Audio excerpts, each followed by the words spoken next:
Hello friends, आज हम आ गए हैं previous year questions of verbs और आज हम देखेंगे स्पॉट द एरर जो आपके CHSL के लिए बहुत ज्यादा जरूरी है और इस बार आपकी नैया पार हो जाएगी if you watch this videos regularly. So let us start. देखो, पहले जो सेंटेंस है उसको हमें ध्यान से पढ़ना है and then we have to identify the error. ठीक है, एंड जो गलती होगा जिस ऑप्शन में उसको हमको क्लिक करना पड़ेगा। आपको एग्जाम में CBT एग्जाम में उसको क्लिक करना पड़ेगा, हम यहाँ पे टिक करेंगे। We will first identify. Okay, let us see. In today's world new ways of teaching young children have to be adopting. सबसे बड़ी बात ये है, आपको स्ट्रक्चर याद होना चाहिए। हैव के साथ देखो टू बी है तो यहाँ पे वर्ब 3 होगा, अडॉप्टेड होगा। मतलब आजकल के जमाने में नए तरह से पढ़ाना, मतलब जो टीचिंग मेथड्स है न्यू बच्चों के लिए, वो अडॉप्ट करने चाहिए, करने होंगे। ठीक है, इस सेंस में ये जो मेरा पूरा सेंटेंस है आ रहा है। सो बेसिकली ये ना पैसिव है। ठीक है, पैसिव में आ रहा है तो बेसिकली उसका फॉर्म क्या होगा, हैव के साथ देखो टू बी है, उसके साथ अडॉप्टेड है। सो बेसिकली ये मेरा यहाँ पे वर्ब 3 होगा जो यहाँ पे ING था। सो यही मेरा गलती था। ठीक है, यहाँ पे देखो I told the tailor to made a new dress for me. अच्छा, टू मेड, टू क्या है, टू है इन्फिनेटिव के साथ जब हम वर्ब का फर्स्ट फॉर्म लगाते हैं, दैट इज क्या है मेरा बेसिकली इन्फिनेटिव। ठीक है, और ये मेरा नॉन फाइनाइट वर्ब का एक कैटेगरी है। और सबसे बड़ी बात ये है, टू के साथ कभी भी वर्ब का सेकंड फॉर्म नहीं होता है, जो आपको पता है।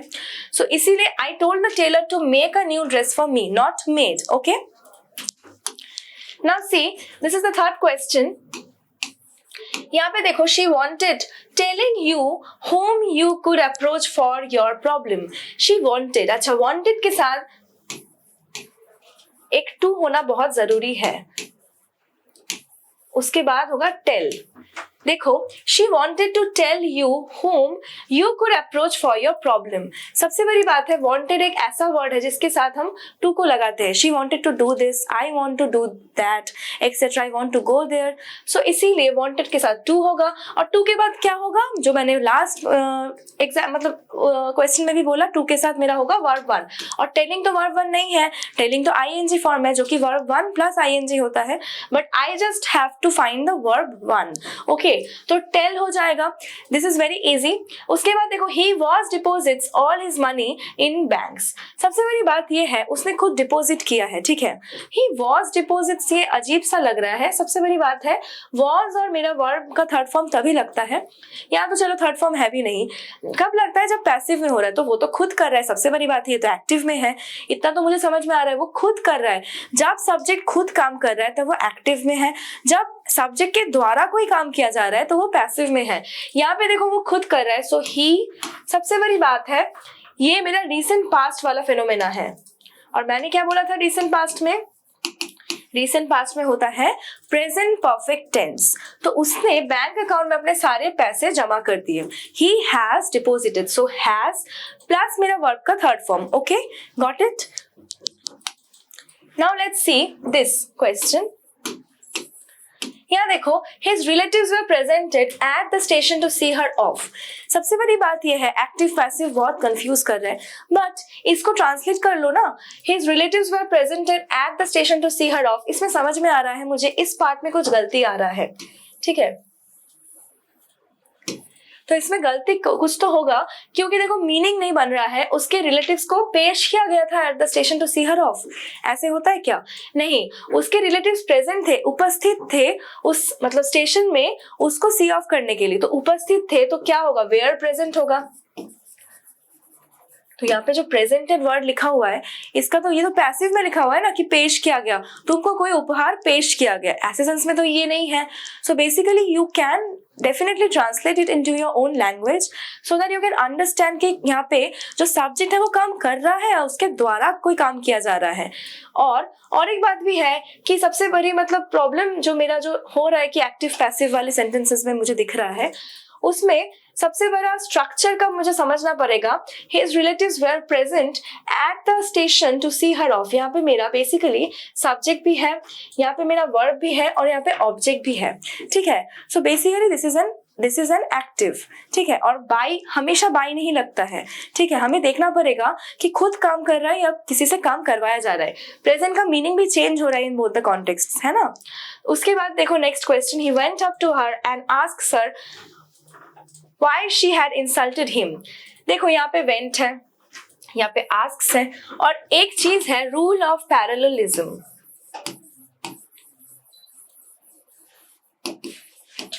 व्हाट डज इट से? कोई एक सेंटेंस में, कोई एक पर्टिकुलर फ्रेज में दोनों टेंस एक ही होगा, ठीक है। The tense structure will be maintained. ऐसा नहीं कभी पास्ट हो गया, कभी प्रेजेंट हो गया, कभी फ्यूचर हो गया, नहीं होता ऐसा। यहाँ पे देखो वेंट है, वो उसके पास गया एंड उससे पूछा कि उसने उसको इंसल्ट क्यों किया। तो पूछा जो है, तो पूछा भी तो पास्ट में पूछा था ना, ये थोड़ी ना प्रेजेंट में पूछा था, तो आस्क्ड होगा, इसलिए ये वाला मेरा पोर्शन गलत है। ओके, नाउ सी यहाँ पे क्या है, The government's proposal has been set alarm bells ringing for people with low incomes. Government खुद काम कर रहा है, फिर से वैसा क्वेश्चन एक्टिव पैसिव वाला।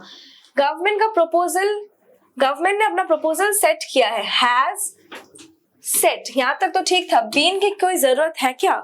गवर्नमेंट का प्रपोजल सेट हुआ तो उसने सेट, मतलब गवर्नमेंट ने सेट किया ना खुद से, गवर्नमेंट के द्वारा तो नहीं सेट किया गया।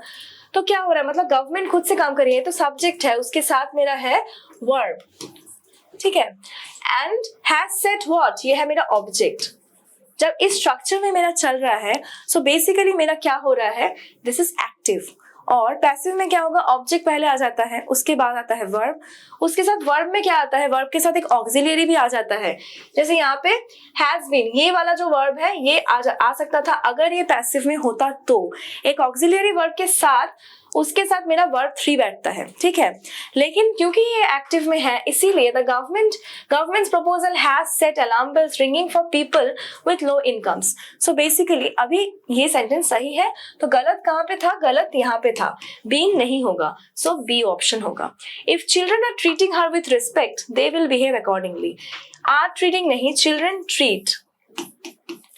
अगर चिल्ड्रन ट्रीट करेंगे उनको with respect, they will behave accordingly. Okay, so this is wrong. उसके बाद देखो ये वाला question, the player was declared run out as he failed to complete run. was के साथ मेरा वर्ब 3 है क्या? नहीं है। प्लेयर को डिक्लेयर किया गया, प्लेयर ने खुद डिक्लेयर नहीं किया। सबसे बड़ी बात है, प्लेयर खुद डिक्लेयर करता तो ये वॉज हट जाता।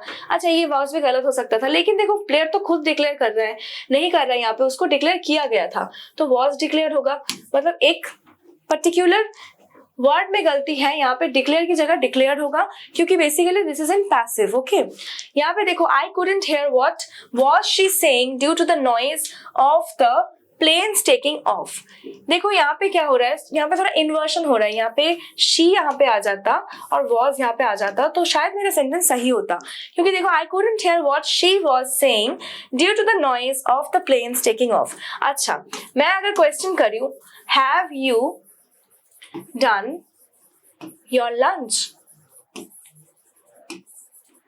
और अगर मैं इसका आंसर करूं, I have done my lunch, तो इसमें क्या है, जब मैं कोई स्टेटमेंट बता रही हूँ, पहले मेरा सब्जेक्ट आ रहा है, उसके बाद मेरा वर्ब आ रहा है, और यहाँ पे क्योंकि इंटरोगेटिव सेंटेंस है, तो पहले वर्ब आ रहा है, उसके बाद सब्जेक्ट, और यहाँ पे सब्जेक्ट प्लस वर्ब। तो ये स्ट्रक्चर इन्वर्शन हो जा रहा है जब एक क्वेश्चन फॉर्मेट में है। लेकिन क्या ये क्वेश्चन है, क्या यहाँ पे नोट ऑफ इंटरोगेशन है? No, this is a statement. तो यहाँ पे पहले तो मेरा सब्जेक्ट आएगा ना, शी तो सब्जेक्ट है, ये सब्जेक्ट है, ये वर्ब है, तो पहले सब्जेक्ट आएगा, उसके बाद ना वर्ब आएगा। सो बेसिकली क्या हो रहा है प्रॉब्लम, ये इन्वर्शन मतलब ये उल्टा दे दिया गया है, and you have to correct it. Okay, now let us see these 2 questions. Radha woke up early that morning so that she should watch the beautiful sunrise. Radha woke up early that morning. यहाँ तक कोई गलती नहीं है। So that she should, ये जो model है, यहाँ पे मुझे थोड़ा सुनने में ये अजीब लग रहा है, क्योंकि she should मतलब ये बेसिकली ऑब्लिगेशन की बात की जाती है, जैसे you should respect your elders। और मैं अगर बोलूं I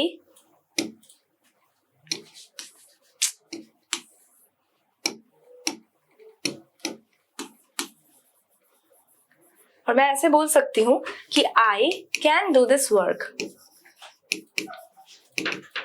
तो इन दोनों मॉडल्स में क्या मतलब क्या डिफरेंस है? ये शुड मतलब एक ऑब्लिगेशन के सेंस में बताया जा रहा है कि ये तुमको करना चाहिए, और ये मेरा क्या है, एबिलिटी बताया जा रहा है, मतलब मैं कर सकती हूँ ये काम, ठीक है। और ये है क्या, ऑब्लिगेशन। ओके, सो बेसिकली क्या हो रहा है यहाँ पे, कोई ऑब्लिगेशन के सेंस में नहीं आ रहा है। देखो वो जल्दी उठ गई थी उस दिन सो दैट वो सनराइज देख सके, वो देख पाए। एबिलिटी भी बता सकते हैं या फिर हम माइट भी बता सकते हैं, सो दैट शी माइट और कुड भी हो सकता था, है ना। तो ये वाला पोर्शन मेरा गलत है, बिकॉज यहाँ पे बेसिकली क्या होगा, यहाँ पे मॉडल चेंज हो जाएगा, ठीक है। शुड की जगह कुछ और मॉडल बैठना चाहिए था। और सबसे बड़ी बात और एक है कि देखो यहाँ पे पास्ट टेंस है, वो कब है, इसीलिए कैन नहीं होगा, कुड हो जाएगा। कैन का पास्ट टेंस क्या है, कुड है, और मे का क्या है, माइट है। ओके, नेक्स्ट वाला देखते हैं। Kabira was upset with me since the accident. मैंने बोला था सिंस रहता है तो ये प्रेजेंट परफेक्ट टेंस होगा। सबसे बड़ी बात है, अपसेट जो वर्ब है ना, इससे क्या होता है, इससे समझ में इतना आ रहा है कि this is basically a state, ठीक है। सो कबीरा वॉज अपसेट, यहाँ पे देखो हैज बीन हो जाएगा। सबसे बड़ी बात है प्रेजेंट परफेक्ट टेंस है, तो प्रेजेंट परफेक्ट में क्या होता है, प्रेजेंट परफेक्ट का फॉर्म है सब्जेक्ट प्लस हैज और हैव प्लस वर्ब का थर्ड फॉर्म, ठीक है। Kabira has been upset with me since the accident. So basically यहाँ पे वॉज की जगह हैज बीन बैठ जाएगा। ओके, सो ये वाला पोर्शन गलत था। Kabira has been upset with me since the accident, since की वजह से this is present perfect tense. Okay, अभी यहाँ पे देखो, before you finalize any of them search and compare, same rule of parallelism जहां पे एक ही टेंस बैठेगा।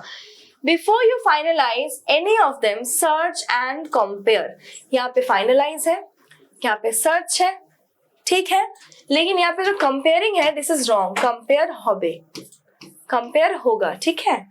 उसके बाद ये वाला देखो, Akshay Kumar being a good actor he is presented with the national award. यहाँ पे जो ही है ये मुझे थोड़ा सुनने में अजीब लग रहा है, because Akshay Kumar is the subject, उनके बारे में ही बोला जा रहा है, अलग से फिर ही बैठाने का कोई जरूरत था नहीं। Akshay Kumar being a good actor is presented with the national award, ठीक है। ये पूरा चीज ही सब्जेक्ट है, उसके बाद मेरा बेसिकली वर्ब है, ठीक है। तो सब्जेक्ट के बाद अगर वर्ब ऑलरेडी बैठा है, फिर यहाँ पे फिर से ही देने की कोई जरूरत थी क्या, सब्जेक्ट तो ऑलरेडी मेंशन्ड है। और अगर ये सेंटेंस मैं फुल स्टॉप देके फिर से स्टार्ट करती कि is a good actor he is presented with, Akshay Kumar is a good actor he is presented with the national award, then it would have been correct. Being बोल के मैंने जब उन्हीं के बारे में बताना शुरू किया तो यहाँ पे गलती तो हो जाएगा अगर मैं 2-3 बार ही रिपीट करूँ, ठीक है। सो बेसिकली यहाँ पे मेरा ही नहीं होगा, सो ये ओमिट ही, अगर आप ओमिट को हटा मतलब इसको ओमिट कर दोगे, हटा दोगे ही को, तो ये सही बैठ जाएगा, ठीक है। उसके बाद देखते हैं नेक्स्ट क्वेश्चन। देखो, a total of 300 economically backward students would being awarded the Narendra Modi scholarship. सबसे बड़ी बात ये है कि being नहीं होगा, would be awarded। ये तो मुझे पता है स्ट्रक्चर के हिसाब से, would के साथ be प्लस वर्ब 3, ठीक है। would के साथ कभी being नहीं होता है, being is continuous form, और यहाँ पे ये continuous tense नहीं है, ठीक है। A total of 300 economically backward students would be awarded the Narendra Modi scholarship। उसके बाद नेक्स्ट वाला देखो, in response to the advertisement, a sizable number of candidates have submitted their applications। In response, response एक verb है, इन एक प्रेपोजिशन है। Preposition कभी verb के पहले नहीं बैठता, प्रेपोजिशन हमेशा एक नाउन के पहले बैठता है। तो इसका अगर मैं नाउन लिख दूं तो होता है रिस्पॉन्स, और ये फ्रेज मुझे पता है इन रिस्पॉन्स टू। जब suppose you are applying for a job, you write this phrase कि in response to the advertisement on such and such newspaper, I am applying for the position of this। ऐसे ही हम लिखते हैं ना। So this phrase is basically used like this। Okay, you can't write in response technically because यहाँ पे this is verb and उसके पहले you can't add preposition। Okay, so in response to the advertisement, a sizable number of candidates have submitted their applications। So ये A part में गलत था। Now Last two questions. Let's see. His father would rather die than to beg from door to door. Grammar में मतलब जो verb का जो rules है ना उसमें इन्फिनेटिव में एक चीज मैंने आपको ग्रामर के क्लास में बताया था दैट बेयर इन्फिनेटिव बोल के कॉन्सेप्ट होता है. मैंने अभी अभी बोला कि इन्फिनेटिव मतलब टू प्लस वर्ब का बेस फॉर्म और बेयर मतलब खाली, जैसे बेयर फुट मतलब खाली पैर. तो खाली मतलब क्या? विदाउट टू, टू के बगैर अगर कुछ हो रहा है तो that is bare infinitive. So basically यहाँ पे जो चीज होगा, एक फ्रेज याद कर लो, वुड रादर. ये एक फ्रेज हुआ. दूसरा फ्रेज होगा हैड बेटर और तीसरा फ्रेज होगा वुड सूनर. उसके साथ वर्ब का first form, no to, no other form of verb. Okay, so क्या है यहाँ पे? Would rather to die, would rather die than to beg from door to door. So his father would rather die than to beg. सबसे बड़ी बात है यहाँ पे टू काहे होगा? टू तो नहीं होगा, टू कट जाएगा because we always use verb one with these three phrases. So would rather die than beg from door to door. So now we understand that this part is wrong because here we are using bare infinitive. मतलब जो infinitive use किया जाता है without to, इसीलिए उसको bear बोलते हैं. मतलब इन्फिनेटिव का मतलब ही टू प्लस वर्ब का फर्स्ट फॉर्म है. क्योंकि हम इसको विदाउट टू यूज करेंगे तो मेरे को कुछ बोलना पड़ेगा. तो बेयर इन्फिनेटिव मतलब खाली इन्फिनेटिव, मतलब टू को छोड़ के जो इन्फिनेटिव बनता है वो वाला फॉर्म. ओके, देन देखो, although we reached his house on time, he was left for the airport. इसमें पता है कौन सा टेंस है? इसमें पास्ट परफेक्ट टेंस है. और पास्ट परफेक्ट का मतलब क्या है? Two actions are being performed in the past, one is being performed earlier than the other. जो काम पहले परफॉर्म किया जा रहा है वो वाला मेरा हैड होगा, हैड के साथ वर्ब का थर्ड फॉर्म. और सेकेंड वाले में मतलब जो मेरा मतलब पास्ट का एक्शन नंबर 2 है, that is where I use V2. ठीक है. So basically, although we reached his house on time, this is V2. He was left for the airport. जब तक मतलब हम टाइम पे पहुंच गए थे उसके घर, लेकिन वो एयरपोर्ट के लिए निकल चुका था. तो हम जब तक पहुंचे थे उसके पहले वो निकल चुका था ना, तो वो जो पहले निकल चुका था इसीलिए हैड हो जाएगा. और हम बाद में पहुंचे उसके लिए V2 इज करेक्ट. ओके, ये वाला सेंटेंस तो करेक्ट है. मतलब ये वाला पर्टिकुलर पार्ट, ए वाला पार्ट तो सही है, बी वाला पार्ट गलत था बिकॉज जो एक्शन पहले कमिट हुआ है उसके लिए देखो was लिखा गया, जबकि was तो होता नहीं है. According to the structure, according to the rules of grammar, we know that had plus verb 3 should be there, where action number 1 is being performed, which is in the past, and action number 2, which is being performed in the past, that is represented with verb 2. Okay, here the verb 2 is reached. So I hope these concepts are clear. हम CHSL के दूसरे videos लेके आते रहेंगे. Okay, you have to be very much particular and regular. Please watch the videos, share it with your friends and subscribe to the channel, and please don't forget to like the video. Thank you so much.